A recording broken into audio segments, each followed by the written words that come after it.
It was just a normal morning during the holiday, with the sun shining bright, hinting at a fun day ahead. I was trying to get my son Aaron ready for his baseball game when everything changed suddenly. As I opened the door, I was stunned to see my husband Mark standing there. The same husband who had disappeared without a trace 3 years ago. "This is our home," he stated firmly, but with a hint of uncertainty in his voice. Before I could fully comprehend his return, another person appeared behind him. Clara, my sister-in-law. Seeing her made my stomach twist with unease. "We're here to take custody of Aaron," Clara declared, her words dripping with false kindness. I had often wondered about this exact situation, remembering how Mark and Clara had vanished around the same time. It seemed too coincidental to be true. But with the chaos of daily life and limited resources, I hadn't been able to investigate further. Lost in these thoughts, I barely noticed Aaron's voice behind me. "Mom, who are you talking to?" My heart sank. There he stood, my brave son, unaware of the storm brewing. Clara turned her predatory smile toward him. "It's nice to meet you, Aaron. I've been wanting to meet you for a long time." Her words churned my stomach. It was the same voice that had charmed everyone, hiding the manipulative and cruel nature I knew too well, the voice I had hoped to never hear again. Confused, Aaron looked at me and then back at them. "Dad, why are you here? And who is she?" He edged closer to me, sensing the tension instinctively. Mark and Clara stood there, looking stunned and caught off guard, clearly not prepared for this confrontation. Before they could gather themselves, Aaron spoke up, his voice filled with anger. "We're leaving, so move." It was then that Mark and Clara noticed something behind me, and their faces turned pale. I couldn't help but let out a bitter laugh. Standing there was my daughter Elise, cradled in Aaron's arms. Mark's eyes widened in shock, darting between Elise and me. "Mark, Clara," I began, my voice steady despite the turmoil inside. "3 years ago, you disappeared without a word. I was left to pick up the pieces, raise Aaron, and face an unexpected pregnancy." I paused, letting the weight of my words sink in. Clara's eyes narrowed, but I pressed on. "I'm not the same person you abandoned. I fought hard to build a life for my children and me, and I won't let you come back to ruin that." Their faces showed shock, disbelief, and perhaps a hint of guilt. But it was too late for guilt. The wounds they caused were too deep. "Please leave," I said firmly. "You have no right to be here." Mark started to speak, likely with some excuse or plea, but I didn't want to hear it. I closed the door on them, on the past they represented. Turning back to my children, I saw Aaron looking at me with newfound respect, and Elise oblivious to the turmoil. I took a deep breath, steadying my racing heart. This was just the beginning. The battle lines were drawn, and I was prepared to fight for my family's future. The days that followed Mark and Clara's unwelcome visit were filled with a whirlwind of emotions and memories, threatening to overwhelm me like a tidal wave. I found myself going back to the difficult times after Mark disappeared, the nights when I couldn't sleep for worry, and the hours spent wondering what I could have done differently. Aaron struggled the most. Once a happy and outgoing kid, he became quiet and distant, his sparkle fading. I remembered how he'd push away his dinner, beg to skip school events, and give me cold looks instead of his usual warm smiles. It hurt to see him like that, but I didn't know how to help him. While I dwelled on those memories, Elise's innocent laughter filled the house, a sharp contrast to the turmoil inside me.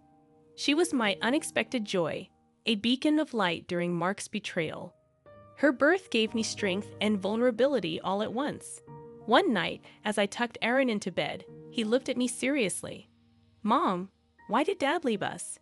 Did we do something wrong?" His question felt like a punch to the gut. "No, honey, you did nothing wrong. Sometimes grown-ups make choices that don't make sense, and it's not because of you." But why did he come back with Aunt Clara? His confusion broke my heart. I sighed, trying to find the right words. "I don't know why they came back, but I do know that we're a family. You, me, and Elise. We'll face this together." He nodded slowly, his young face full of worries no child should have. "I trust you, Mom. I just wish things were like before." I kissed his forehead, whispering, "I know, my love, I wish that too." The next day, a call from my lawyer, Mr. Thompson, snapped me out of my thoughts. "Lauren, we need to talk about your legal options. Mark and Clara's accusation is unfounded, but we need to prepare a case." I listened intently, my thoughts racing. This was my chance to fight back, to ensure that Mark and Clara couldn't harm us anymore. "Let's go for it," I declared firmly. "I need to safeguard my children, and I won't allow them to be manipulated by whatever game Mark and Clara are playing." Mr. Thompson's voice was reassuring. "You're making the right choice. I'll start getting the paperwork ready. We'll show them that they can't just push you around." As I ended the call, a sense of determination settled over me. Mark and Clara had underestimated me, thinking I'd crumble under their pressure, but they were mistaken. I was stronger now, forged by the challenges I'd faced. I glanced at Elise playing nearby and knew I'd do whatever it took to protect them. This wasn't just about revenge anymore. It was about justice for my children and myself. Mark and Clara had ignited a fierce protective instinct in me, and I was prepared to fight back with all my might. As weeks passed, my resolve solidified like steel. I braced myself for the legal battle ahead, but nothing could have prepared me for the emotional warfare to come. Mark and Clara, like vultures circling, began their campaign to wear me down. One afternoon, picking up Aaron from school, I found them waiting, casting a shadow over the sunny day. Clara's voice dripped with false sweetness as she greeted Aaron. "Hi, sweetie. We've missed you so much." Aaron clung to my hand, his body tense. "Why are you here?" he whispered. Mark stepped forward, feigning concern. "We just wanted to see you, son. We're family too, you know." Anger surged within me. "You forfeited the right to call yourselves family when you abandoned him," I snapped, pulling Aaron closer. Clara's facade cracked, her eyes narrowing. "Lauren, you can't keep him from us. We have rights." "Rights? You have no rights here," I shot back, my tone icy. "You made your choice 3 years ago. Now you have to live with it." Mark's face contorted with anger. "You think you're so perfect, Lauren. You're just a bitter woman who couldn't keep her husband happy." Aaron's grip on my hand tightened, his body trembling. "Let's go, Aaron," I said, leading him away, but Clara wasn't finished. "You'll regret this, Lauren. We'll get what we want, as we always do." Their threats lingered as we walked away, but I refused to show them any fear. I had to stay strong for Aaron and Elise. That night, their words echoed in my mind as I lay in bed. The thought of losing Aaron to them was unbearable. I couldn't let it happen. I had to be sharper, tougher. The next day, I met with Mr. Thompson, my resolve like armor. "I want full custody of Aaron, and I want Mark and Clara to have no visitation rights," I stated firmly. Mr. Thompson nodded. "It'll be a tough fight, but I'm confident we can win. You're a great mother, Lauren. The court will recognize that." As the legal preparations progressed, I found an unexpected ally at home, Aaron. One evening, he approached me, his young face serious. "Mom, I want to tell the judge I want to stay with you. Dad and Aunt Clara, they're not really my family." Tears filled my eyes as I hugged him tightly. "Thank you, Aaron. That means everything to me." The day of the court hearing arrived like a gathering storm. I walked into the courtroom with Aaron beside me, ready to defend our future. During the proceedings, Clara tried to play the loving aunt, but her words rang hollow. Mark acted like a remorseful father, yet his eyes betrayed his true intentions. When Aaron spoke, his voice steady and resolute, the truth shone through. "I want to stay with my mom. She's been there for me when no one else was." The judge's decision was like a ray of hope. Full custody granted to me with no visitation rights for Mark and Clara. Leaving the courtroom, Mark seethed with anger, and Clara's eyes glinted with malice. But their reactions didn't matter. Aaron and I had prevailed together. While the victory in court brought a brief sense of peace, it was short-lived. Mark and Clara, wounded and desperate, became more dangerous. They launched a smear campaign, spreading lies and rumors about me in our community.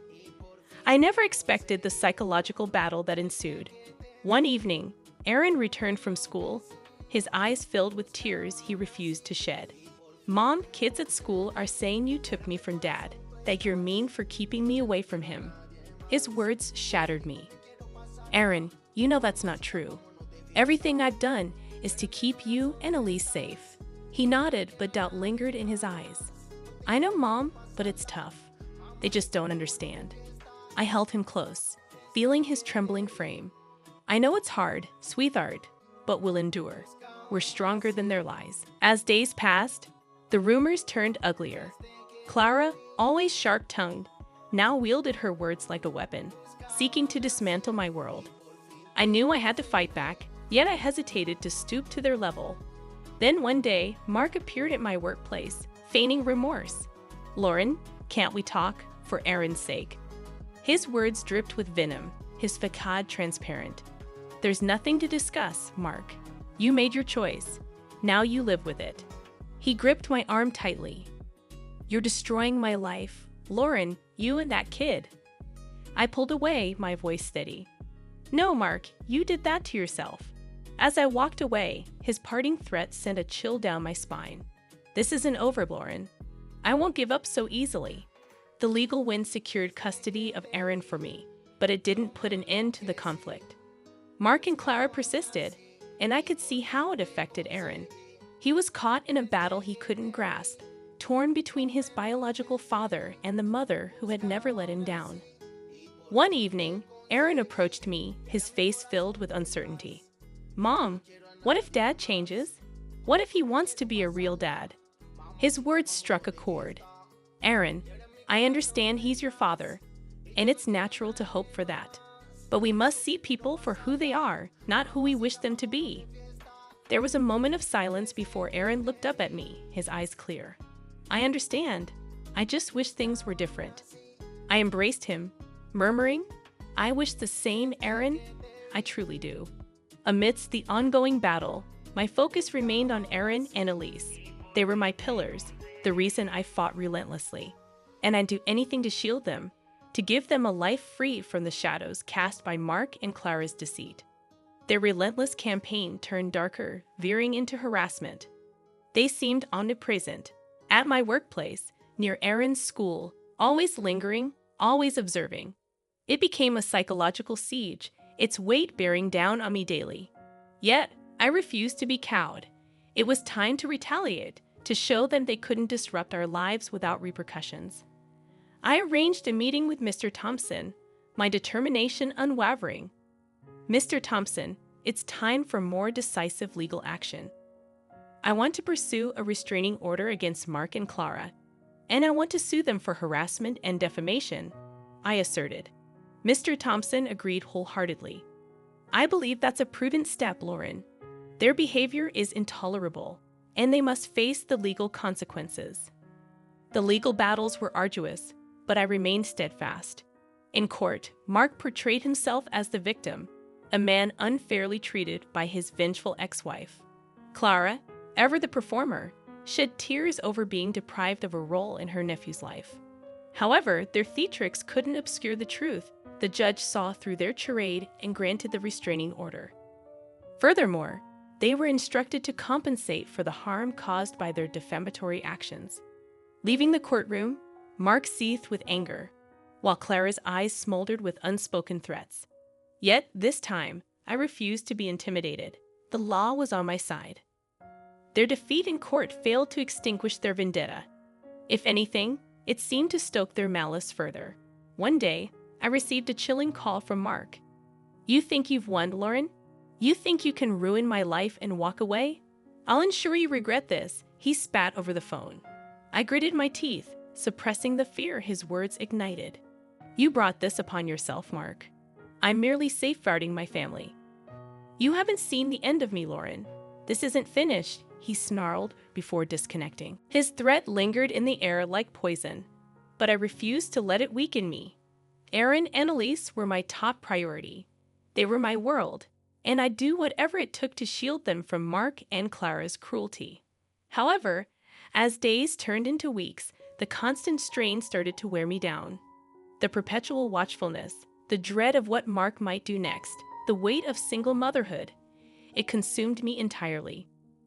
One evening, As I tucked Elise into bed, Aaron approached me, his expression serious. "Mom, are we going to be okay?"